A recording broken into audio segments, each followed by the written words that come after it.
সারা দেশে নির্বাচনী জনসভা নেয় জামালপুরে আগামীকাল আসছেন বাংলাদেশ জামাতের আমির ডাক্তার শফিকুর রহমান। আগামীকাল প্রথমবারের মতো জামালপুরে মাটিতে পা রাখবেন তিনি।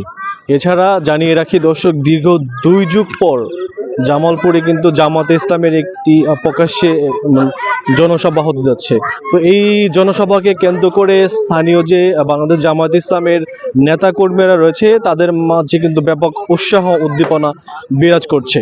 আমি এখন অবস্থান করছি যে আগামীকাল জামাতের আমি জামালপুর, যেখান থেকে জাতির উদ্দেশ্যে এবং জামালপুরে যে প্রার্থী এবং জনসাধারণ রয়েছে তাদের উদ্দেশ্যে বক্তব্য দেবেন সেই মাঠে, জামালপুর সিংহাজানি বহুমুখী উচ্চ বিদ্যালয়ে। দর্শক, আমার পেছনে দেখতে পাচ্ছেন আগামীকালকে বাংলাদেশ জামাতের আমির ডাক্তার শফিকুর রহমানের আগমন উপলক্ষে এখানে ইতিমধ্যে মঞ্চের নির্মাণের প্রস্তুতি চলছে। গতকাল শুক্রবার থেকে কিন্তু এই প্রস্তুতি শুরু হয়েছে।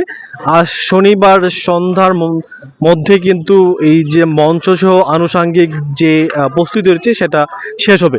এই আগমন এবং আগামীকালকের জনসভা উপলক্ষে একটু আগে জামালপুর জেলা জামাতের পক্ষ থেকে একটি সংবাদ সম্মেলন করা হয়েছে। সংবাদ সম্মেলন থেকে বলা হয়েছে আগামীকাল শুরুতে শেরপুরে আসবেন। দর্শক জানেন, গত 2 দিন আগে জামাত এবং বিএনপির মধ্যে সহিংসতার ঘটনায় যে স্থানীয় এক নেতা নিহত হয়, সেই নিহত উপজেলা জামাতের সেক্রেটারির কবর জিয়ারত শেষে শেরপুরে জনসভায় বক্তব্য রাখবেন।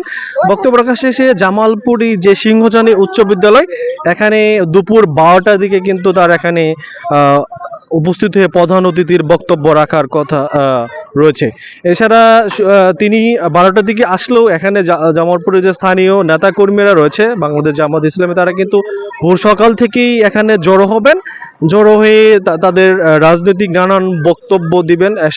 10টা থেকেই আনুষ্ঠানিকভাবে কিন্তু যে আগামীকালকের জনসভার কার্যক্রম শুরু করবেন এবং জামাতে আমির হেলিকপ্টার যুগে শেরপুর থেকে জামালপুরে এসে কিন্তু দুপুর 12টার দিকে আসলে তিনি জামালপুরে প্রধান অতিথির বক্তব্য রাখবেন।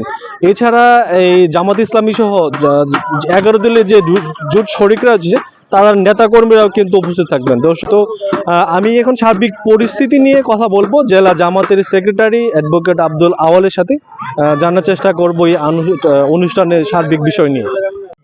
জি, আলহামদুলিল্লাহ, আমরা বাংলাদেশ জামাত ইসলামের উদ্যোগে আগামী কালকে সকাল 10টায় যথারীতি আমাদের জনসভা কার্যক্রম শুরু হবে। এখানে সম্মানিত আমি জনাব ডাক্তার শফিকুর রহমান প্রধান অতিথি এসে উপস্থিত থেকে উনি জাতির উদ্দেশ্যে মূল্যবান বক্তব্য দিবেন। আমরা আমাদের জনশক্তি প্রায় 50,000-এর অধিক সংখ্যায় যারা এখানে থাকবেন। এর বাইরেও আমাদের সর্বস্তরে জামালপুর শহর এবং উপজেলাগুলোতে যারা সৌভাগ্যিক আছেন তারাও এখানে আসবেন এবং আশা করতেছি এখন পর্যন্ত শান্তিপূর্ণভাবেই আমাদের এই সমাবেশটি বাস্তবায়ন হবে।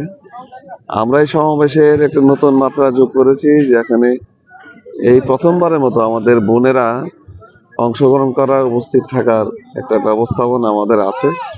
কাজে আপনাদের মাধ্যমে আমরা সর্বস্তরে বোনদের কাছে আহ্বান জানাই তারাও যেন এই সমাবেশে তারা অংশগ্রহণ করে।